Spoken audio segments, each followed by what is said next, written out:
د افغانستان په 2 ولایتونو کې مرګونو او خونړیو پیښو د وګړو زړونه خپه کړل. په افغانستان کې یو ځل بیا د بې پامۍ، شخړو او ناوړه حالاتو دردناک راپورونه مخې ته راغلي دي. په 2 ولایتونو کې یوه ټولیزه ورځ په یو ستر ناورین بدله شوې. عیني شاهدانو او رسمي سرچینو د دغو پیښو په اړه دردونکې خبرې کړي دي. کله ناکله یوه وړه تېروتنه دغه ډول پر یو لوی ناورین بدله شي. په هیواد کې له قانون څخه سرغړونې او جنایي پیښې ورځ تر بلې ډیریږي. کارپوهان لامل په واکمنۍ کې لوی فساد یادوي. بشپړ جزئیات په ویډیو کې تر پایه کتلی شئ. درنو لیدونکو ښه راغلاست.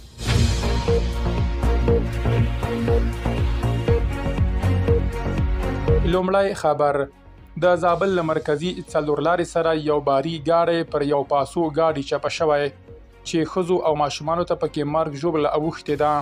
سرچینو د پیښې له ځایه ویډیو خپره کړې او ویلي دي چې تر دې دمه له پاسو ګاډي څخه 2 ښځې او 2 ماشومان را ایستل شوي دي چې یوه ښځه پکې مړه شوې ده او ټاپیان روغتون ته لیږدول شوي دي. دا چې په پاسو ګاډي کې له ګاډیوان سره څو نور کسان بند دي په اړه یې کره معلومات لا نشته. دویم خبر: په کاپیسا کې د لارې پر سر د ځایي اوسیدونکو په جنجال کې 9 کسانو ته مرګ ژوبله اوښتې ده. دغه پیښه د کاپیسا په کوهبند ولسوالۍ کې پرون ماښام رامنځته شوې چې یو کس پکې وژل شوی او 8 ټپیان دي. په ټپیانو کې 4 ښځې او 4 نارینه ګډ دي. درنو لیدونکو له ملتیا مو مننه.